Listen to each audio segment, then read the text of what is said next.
حكاية فيلمنا النهاردة عن طفل بيتعرض لأزمة نفسية بعد وفاة باباه في حادثة مفاجأة، وبيبدأ يشوف حاجات محدش غيره بيشوفها.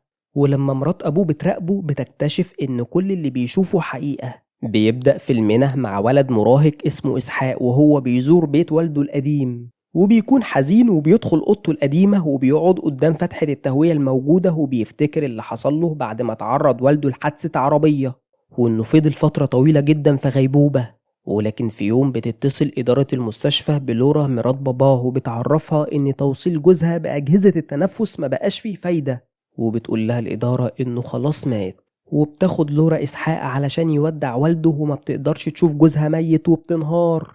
وبترجع البيت مع إسحاق وبتحضر له الأكل ولكنه بيرفض ياكل. وبيفضل يتفرج على صوره مع باباه وبيفتكر لما قابل كلب لورا أول مرة واتعلق بيه. وبيفتكر لما والده جاب له لعبة بمناسبة نجاحه ولما جابت له لورا ألوان هدية علشان يرسم. وبتفضل لورا هي كمان بتتفرج على فيديوهاتهم مع جيمس لحد ما بتنام. وتاني يوم بتروح لها محامية جيمس مع أخصائية اجتماعية وبتعرفها المحامية إن أملاك جيمس كلها هتتنقل ليها لأنه ملوش قرايب غيرها. وبتعرفها إن وصية جيمس إنه يدفن جنب سوزان مراته الأولى في القبر اللي موجود في حديقة بيته. وبتتصدم لورا من وصية جيمس وبتزعل، ولكن المحامية بتقول لها إن الوصية قديمة وأكيد كتبها قبل ما يتجوزوا بعض، وبتقول لها إنه عمل كده علشان يكون قريب من ابنه. وبتتكلم معاها الأخصائية بخصوص إسحاق وبتعرفها إنه وحيد بعد وفاة والده وملوش أي قرايب، وإنه لو مفضلش عايش معاها هيتنقل لدار رعاية لحد ما يكمل 18 سنة. وبتعرض عليها إنه يفضل معاها لأنه فقد والده ووالدته في سن صغير. وبتقول لها إنه محتاج حد يهتم بيه ويكون جنبه، وبتكون لورا حاسة إنها مش قد المسؤولية وبتطلب منهم وقت تفكر فيه. وبيسمع إسحاق كلامهم وبيكون قلقان من مصيره هو كمان. وبتتصل لورا على والدتها وبتحكي لها اللي حصل، ولكن والدتها بتقول لها إنها مش قد مسؤولية طفل وبتطلب منها تسيبه في دار الرعاية لأنهم هيهتموا بيه أحسن منها. وبتطلب منها تسافر لها وترجع تعيش معاها، ولكن لورا بتكون مش قادرة تاخد قرار. وبالليل بتفضل تتفرج على فيديوهات جيمس تاني لحد ما بتنام. وفجأة بتصحى على ضوء أزرق قوي جدا وبتشوف شخص واقف قدامها ولكنه بيختفي، فبتفتكر إن وتاني يوم بيروح روبرت صديق جيمس يزورهم، ولما بيلاحظ إنها مترددة ومش عارفة تاخد قرار بيروح يتكلم مع إسحاق علشان يخرجه من عزلته، ولكن إسحاق بيقوله إنه كويس وما بيتكلمش معاه في حاجة تاني.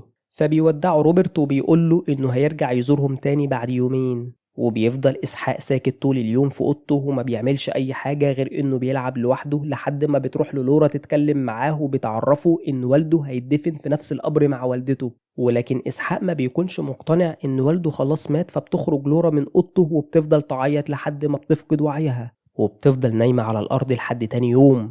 ولما بتصحى بتسمع أصوات غريبة برا البيت، فبتخرج من البيت وبتشوف دخان كتير جدا في الغابة بيدل على وجود حريق كبير، ولكن لما بيدخلوا الغابة ما بيلاقوش آثار لأي حريق. وبتستغرب لورا لأن هي وإسحاق شافوا الدخان بنفسهم. وبالليل بتفضل تشرب وما بتكونش عارفة تسيطر على حزنها وبتصحى بسبب الضوء الأزرق تاني.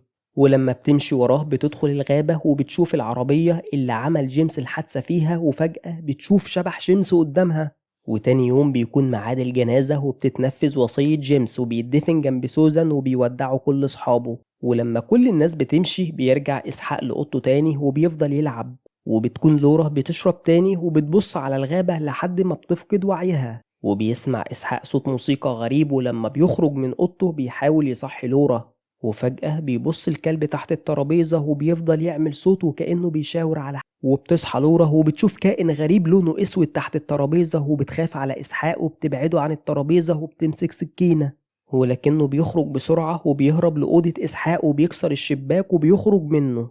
وبيكونوا مش عارفين هو ايه ده. وبتصلح لورا الشباك وبتروح أوضتها، ولكن إسحاق بيخاف وبيروح وراها وبيطلب منها تسمح له ينام معاها. فبتخبي لورا السكينة في الدرج وبتنيمه معاها في الأوضة، ولكنه بيفضل يحلم بقبر والده وبيشوفه بينادي عليه في الحلم. وتاني يوم بيروح روبرت يزورهم تاني وبتحكي له لورا على اللي حصل، فبيقول لها إنه ممكن يكون حيوان من الغابة وبيعرض عليها تروح معاه هي وإسحاق لبيته لأن بناته الاتنين بيحبوا إسحاق وهيتبسط معاهم، ولكنها بترفض لأنها عارفة إنه لسه منفصل عن ميشيل مراته وعنده مشاكل كتيرة. وبتروح تطلع السكينة من أوضتها ولكنها ما بتلاقيهاش، فبتروح تدور عليها في أوضة إسحاق وبرضه ما بتلاقيهاش موجودة.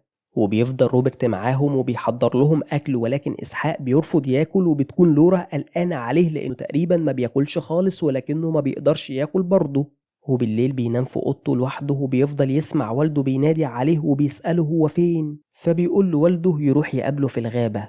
وأول ما بيسمع صوت الكلب بيختفي، وبتصحى لورا من النوم مرهقة وبتقلق على إسحاق لما بتشوفه بيبص على الغابة، وبتسأله عن السبب ولكنه ما بيحكيلهاش أي حاجة. وبيخرج للجنينة لوحده، ولما بيوصل لأول الغابة بيشوف شبح والده اللي بيحلم بيه، وبيفضل يتكلم معاه وبيطلب منه يرجع البيت. ولكن الكلب أول ما بيشوفه بيروح له وبيحاول يبعده عن الغابة. وبتروح له لورا بسرعة، وبيفضل إسحاق يقول لها إن والده في الغابة، فبتتصل لورا بالأخصائية الاجتماعية وبتخليها تقابل إسحاق علشان تفهم منه اللي حصل. وبيقول لها إسحاق إنه عارف إنهم هيشوفوه مجنون، ولكن والده لسه عايش وزاره في أوضته وطلب منه يروح له الغابة. وبيقول لها إنه شافه في الغابة وإن والده قال له إنه مميز علشان كده بيقدر يشوفه. وبيحكي لها إنه شكله كان مختلف عن شكله قبل ما يموت، وبيرسم لها صورة ليه شبه اللي بيظهر له فعلا، ولكنها بتكون غريبة فما بتصدقش الأخصائية كلامه، وبتعتقد إن خياله واسع شوية وإن يحصل له بسبب صدمة وفاة والدته وبعدها والده. وبتعرض عليها لورا إنهم ياخدوه للعلاج النفسي، ولكن الأخصائية بترفض وبتقول لها إنه محتاج يحس إن لسه في حد مهتم بيه وبيحبه، وبتطلب منها تقرر بسرعة لو كان هيفضل معاها ولا لأ. وبتفضل لورا تبص على رسمة إسحاق، ولما بتشوفه بيبص على الغابة بتخاف إنه يدخلها لوحده، وبتعرض عليه تروح معاها علشان يتأكدوا إن مفيش حاجة جواها. وفعلا بيتمشوا في الغابة وبيسبقهم الكلب، وبيفضل ماشي بسرعة لحد ما بيوصلوا لمكان غريب. وبيقول إسحاق إن ده كوخ والده بناه ليه وبيكون عاوز يدخله، ولكن لورا بتخاف عليه لأنه ضلمة وبتحاول ترجعه للبيت غصب عنه. فبيضربها إسحاق وبيوقعها على الأرض وبيكون هيدخل، ولكن لورا بتمنعه على آخر لحظة وبترجعه البيت. ولما بترجع البيت بتتصل بروبرت وبتطلب منه يشتري لها كاميرا مراقبة، ولما بيروح لها بتحكي له اللي حصل وبتقول له إنها مش هتقدر تهتم بإسحاق وإنه ضربها وهو مجرد طفل، وبتقول له إنه لما يكبر مش هتقدر تسيطر عليه وعلاقتهم هتكون سيئة جدا. ولما بيعرض عليها إنه ياخده يعيش معاه بتفكره إنه عنده بنتين مسؤولين منه لوحده بعد طلاقه، وبتسأله عن سبب طلاقه هو وميشيل، فبيعترف لها إنه خان ميشيل وعلشان كده انفصلت عنه. فبتاخد الكاميرا وبتروح تحطها في أوضة إسحاق وهو نايم، وبتروح لأوضتها. وفي الوقت ده بيفتح روبرت باب البيت وبيخرج الكلب أول ما بيشوف الباب مفتوح، وبيحاول روبرت ينادي عليها علشان يرجع ولكنه بيدخل الغابة بسرعة وبيفضل يجري لحد ما بيوصل للكوخ، وبيظهر له كلب زيه بالظبط. ولما بيدخل الكوخ في واحد منهم بيموت، وتاني يوم بيخرج روبرت يدور على الكلب وبيلاقيه ميت بطريقة بشعة.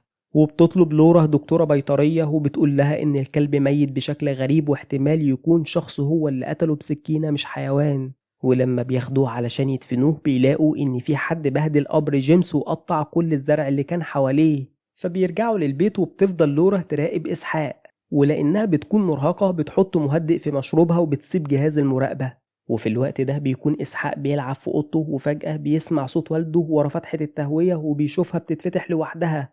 ولما بيقرب منها بيشوف شبح والده وبيفضل ينادي عليه وبيترجاه يرجع له، ولكن والده بيقول له ما يثقش في لورا وروبرت، وبيقول له إنهم بيكذبوا عليه وبيطلب منه يروح له في الكوخ اللي بناه ليه. وبيترجاه إسحاق يروح معاه ويظهر ليهم علشان يصدقوه. وبتسمع لورا صراخه، ولكن شبح جيمس بيقول لإسحاق إن محدش هيتقبل وجوده غيره لأنه مميز. وبتروح لورا وروبرت لأوضة إسحاق وبتشوف لورا شبح جيمس، ولكنه بيختفي بسرعة. وبيفضل إسحاق يقول لهم إن والده كان معاه ومعاه الكلب. فبتطلب لورا الأخصائية الاجتماعية وبتوريها الفيديو اللي اتسجل ليه وبتقول لها إنها شافت وش جيمس بنفسها، ولكن الأخصائية بتقول لها إن هما الاتنين بيتخيلوا بسبب حالتهم النفسية السيئة، وبتقول لها إنها لازم تراجع دكتور نفسي. فبتقول لها لورا إن سكينة اختفت من البيت وكلبها مات مطعون بسكينة وكل ده مش طبيعي يحصل. وبتنهار وبتفضل تصرخ فيهم لحد ما بيشوفها إسحاق، فبتروح أوضتها وبيروح روبرت يهديها وبيحاول يقرب منها، ولكنها بتبعد عنها. وبيشوفهم إسحاق وبيصدق كلام والده،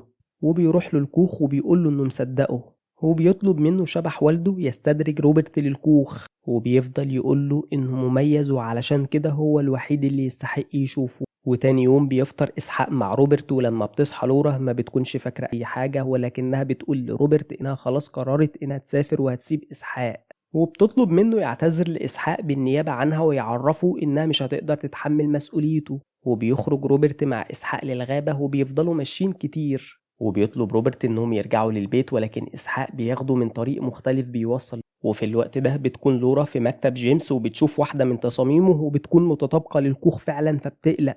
وفي الوقت ده بيكون إسحاق وصل للكوخ وبيوريه لروبرت وبيقوله إن والده هو اللي بناه، فبيعرض عليه روبرت إنهم يدخلوا مع بعض، ولكن إسحاق بيرفض وبيقوله إنه هيستناه قدام الكوخ وبيقعد على الأرض. فبيقعد روبرت جنبه وبيعرض عليه يروح يعيش معاه في بيته، ولكن إسحاق بيرفض وبيقوله إنه هيفضل في البيت لأن والده عايش. ولما بيقوله روبرت إن جيمس خلاص مات بيقوله إسحاق إنه بيكرهه ومش عايز يشوفه تاني، وبيكون هيدخل الكوخ. ولما بيحاول روبرت يمسكه علشان يرجعوا البيت بيسمعوا صوت في الكوخ بيقرب منهم، فبيشغل روبرت الكشاف وبيشوف شبح جيمس وبيفضل يجري وبيقول لإسحاق يهرب. وتاني يوم بيدخل روبرت المستشفى وبيكون فاقد وعيه وحالته سيئة جدا، وبيثبت التقرير الطبي إن الجروح اللي في جسمه نتيجة لأنه كان بيهرب بسرعة في الضلمة واتخبط في أغصان شجر كتيرة جدا. وبتروح له لورا المستشفى، ولكن الممرضة بترفض تخليها تشوفه، فبترجع للبيت وبتسأل إسحاق عن اللي حصل، ولكنه بيكذب عليها وبيقول لها إنهم كانوا بيلعبوا مع بعض، وبيقول لها إن روبرت وقع وهم بيلعبوا، ولكن لورا بتكون متأكدة إنه بيكذب.